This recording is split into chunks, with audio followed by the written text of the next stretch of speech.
ನಮಸ್ಕಾರ. ಜಿನಿ ನ್ಯೂಸ್ ವೀಕ್ಷಕರಿಗೆ ಸ್ವಾಗತ. ಎಲ್ಲ ವೀಕ್ಷಕರಿಗೆ ನಮಸ್ಕಾರ. ನಾನು ಸಂಧ್ಯಾ.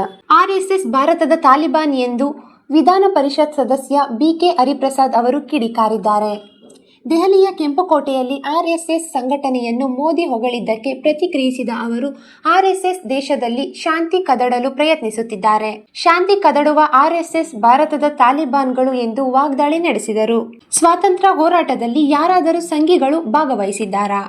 ಆರ್ಎಸ್ಎಸ್ ನೋಂದಾಯಿತ ಸಂಘಟನೆಯಲ್ಲದಿರುವುದು ನಾಚಿಗೇಡಿನ ಸಂಗತಿ ಎಂದಿರುವ ಅವರು, ಆರ್ಎಸ್ಎಸ್ನವರಿಗೆ ಹಣ ಎಲ್ಲಿಂದ ಬರುತ್ತದೆ ಎಂಬುದೇ ನನಗೆ ತಿಳಿಯುತ್ತಿಲ್ಲ.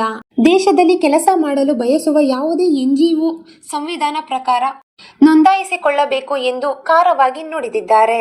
ಮೊಹಮ್ಮದ್ ಅಲಿ ಜಿನ್ನಾ ಕಾಂಗ್ರೆಸ್ ಮತ್ತು ಆಗಿನ ವೈಸ್ರಾಯ್ ಲಾರ್ಡ್ ಮೌಂಟ್ ಬ್ಯಾಟನ್ ಅವರು ದೇಶ ವಿಭಜನೆಗೆ ಕಾರಣ ಎಂದು ಎನ್ಸಿಇಆರ್ಟಿ ಪಠ್ಯದ ಬಗ್ಗೆ ಪ್ರತಿಕ್ರಿಯಿಸಿದ ಅವರು, ಬಿಜೆಪಿ ಮತ್ತು ಆರ್ಎಸ್ಎಸ್ ಇತಿಹಾಸವನ್ನು ತಿರುಚುವ ಮಾಸ್ಟರ್ಸ್ ಎಂದು ತಿರುಗೇಟು ನೀಡಿದರು. ವಿಭಜನೆಗಾಗಿ ಬಂಗಾಳದಲ್ಲಿ ಮೊದಲ ನಿರ್ಣಯವನ್ನು ಮಂಡಿಸಿದವರು ಗುಜ್ಲಾಲ್ ಹಕ್ ಮತ್ತು ಶ್ಯಾಮ್ ಪ್ರಸಾದ್ ಮುಖರ್ಜಿ. ಜಿನ್ನಾ ಮತ್ತು ಸಾವರ್ಕರ್ ಎರಡು ಧರ್ಮಗಳಿಗೆ ಪ್ರತ್ಯೇಕ ರಾಜ್ಯ ಬೇಕು ಎಂದು ಅಭಿಪ್ರಾಯಪಟ್ಟರು. ಅವರು ಅದಕ್ಕೆ ಕಾಂಗ್ರೆಸ್ ಅನ್ನು ದೂಷಿಸಲು ಪ್ರಯತ್ನಿಸುತ್ತಿದ್ದಾರೆ ಎಂದು ವಾಗ್ದಾಳಿ ನಡೆಸಿದರು. ಈ ದಿನದ ನಿರಂತರ ಸುದ್ದಿಗಳಿಗಾಗಿ ವೀಕ್ಷಿಸುತ್ತಿರಿ ಜಿನಿ ನ್ಯೂಸ್. ನಮಸ್ಕಾರ.